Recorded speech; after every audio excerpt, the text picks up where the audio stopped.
não foi me engano, você me ajudou. Ela disse, quando eu fazia um trabalho, além de ter cobrado de você no primeiro trabalho, eu já lançava uma palavra de maldição contra a sua vida para você voltar. E ela na cara das pessoas diz, eu fiz muito mal a você.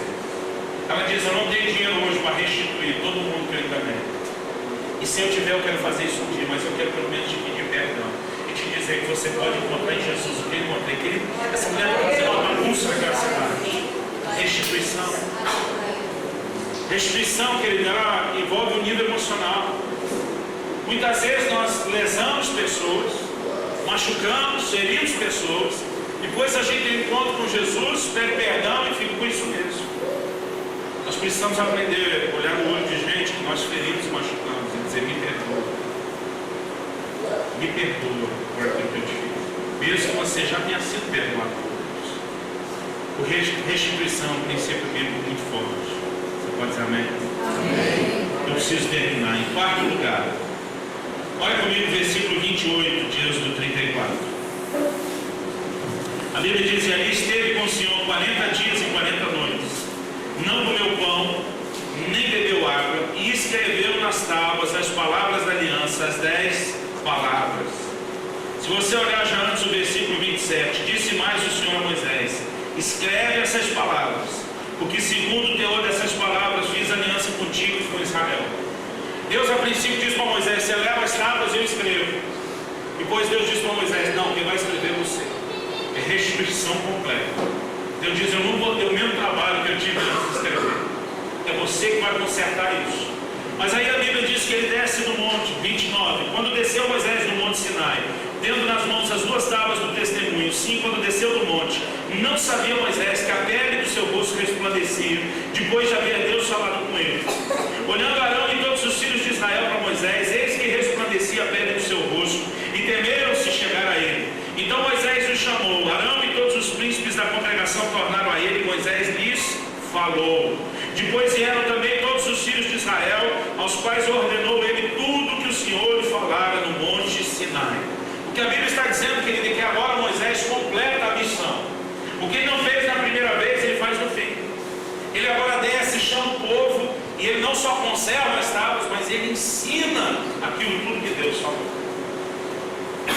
E algo que Deus falou muito forte, é que nós não podemos permitir que o pecado, aquele momento quando você quebrou a lei de Deus, ou que algum momento de desistência em relação à missão de Deus. Vocês trabalham com células aqui também?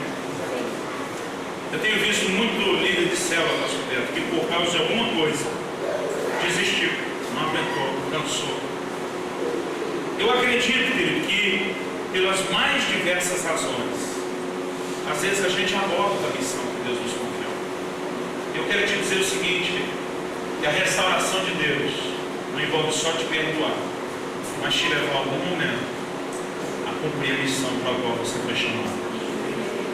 E encoraje as pessoas dizendo que restauração não é só você se colocar em pé diante de Deus novamente, mas é você reencontrar o caminho dos tempos.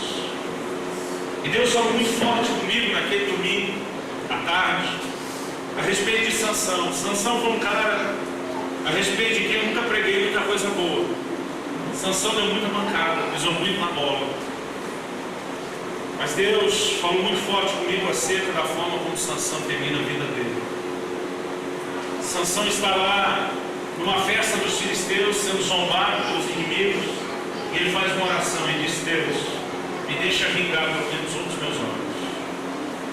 Ele diz, eu não estou te pedindo de volta o poder que um dia você me deu para eu brincar como eu brinquei antes. Qual era o propósito da vida de Sansão? Antes de nascer, o anjo disse que Deus iria usá-lo para julgar os filisteus. E naquele momento ele pede a Deus uma última oportunidade, me deixa acabar com a raça desses filisteus. E a Bíblia diz que Deus lhe restituiu naquele momento aquela ação sobrenatural de Deus. E a Bíblia diz que ele derrubou, querido, as colunas principais daquele templo. A Bíblia diz só no terraço havia mais de 3.000 filisteus, só no terraço. Não sabemos quanta gente tinha embaixo. Mas a Bíblia diz que ele matou mais gente na sua morte do que em toda a sua vida. O que ele faz naquele último momento, tentando consertar as coisas, foi mais do que o que ele fez a vida inteira. E Deus chamou a minha atenção Você precisa ensinar as pessoas que estão buscando um caminho de restauração, que elas têm que lutar para que a missão, o propósito de Deus nas suas vidas se cumpra. Sabe que você pode ter falhado, pode ter caído, você como Sansão pode ter estragado as coisas, mas eu quero te dizer, Deus não quer apenas te restaurar com Ele. Deus quer que você cumpra o propósito para o qual você exista, e você tem que lutar por isso, tem que morrer por isso. Mas você não pode abrir mão daquilo que Deus tem. E naquele momento Moisés desce, ele pode cumprir o propósito. Agora eu quero terminar chamando a sua atenção para algo interessante. A Bíblia diz que quando Moisés desceu do monte, ele não sabia que o seu rosto brilhava, mas estava brilhando. O povo assustou com aquilo. E Deus naquela tarde, o Espírito Santo falou no meu coração de uma maneira muito forte. E ele me disse: filho, eu te chamei para Curitiba, eu te fiz plantar uma igreja, dizendo que eu te daria uma caverna de Adulão, um lugar de restauração. Mas ele me disse: você ainda não consegue acreditar que essas pessoas vão ser restauradas não só para caminhar comigo.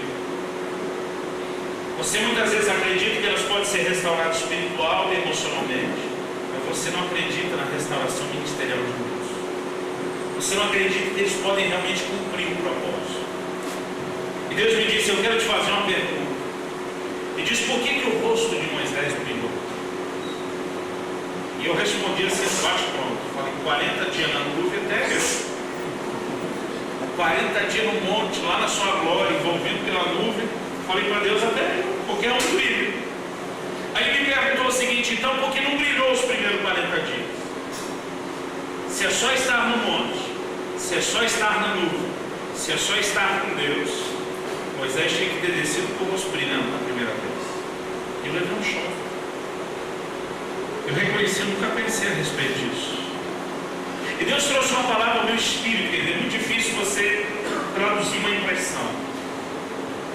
Vou tentar usar uma frase que não seja assim, teologicamente errada. Deixa eu tentar achar as palavras certas. Mas Deus me disse o seguinte: a minha glória se manifesta não em gente perfeita, entre aspas. Porque Moisés, na primeira vez que ele está dando de dedo em Deus, está ensinando Deus a ser Deus, está ensinando Deus como perdoar o povo, como conduzir as coisas, como fazer tudo. Moisés está lá e é o cara. A segunda vez que Moisés sobe, é um Moisés moído, quebrantado, o rabo no meio das pernas, que sabe que errou, que sabe que a conversa que ele mesmo tinha, o discurso dele, nem ele conseguiu sustentar. Ele diz para Deus: Deus, eu quero te conhecer. E quando ele sobe no monte, Deus diz: eu vou fazer passar minha glória diante de você. Olha o que Deus diz no versículo 6. Passando o Senhor diante dele, clamou: Senhor, Senhor, Deus compassivo, clemente e longânimo, grande misericórdia e fidelidade, que guarda misericórdia em 1000 gerações, que perdoa a iniquidade, a transgressão, o pecado, ainda que não inocente o culpado, e visita a iniquidade dos pais dos filhos, e nos filhos dos filhos até a 3ª e 4ª geração. A Bíblia diz: imediatamente, curvando-se Moisés para a terra, o adorou. A revelação de Deus para Moisés é o Deus misericordioso, compassivo, benigno, que perdoa o pecado. Deus está dizendo para Moisés: você realmente não me conhece e não sabe o que é acreditar nas pessoas. Eu não sei se Deus realmente queria destruir o povo na primeira vez, ou se ele só apertou com Moisés. Mas a verdade, querido, é que Deus não é um Deus que está querendo o sangue de ninguém. Ele é um Deus de restauração. Quando Moisés sobe agora quebrantado e se deixa ser restaurado nele mesmo, a glória de Deus se manifesta na vida dele de uma forma tremenda. Porque a glória de Deus não vai se manifestar na vida de ninguém porque ele é perfeito, ou certo, ou correto.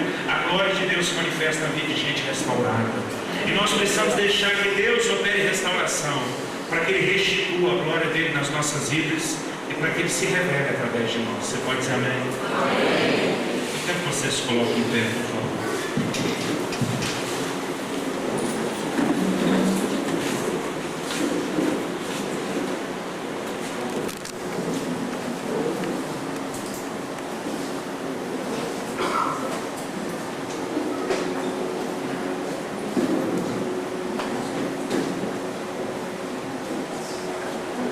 Eu não sei em que condição você chegou aqui hoje.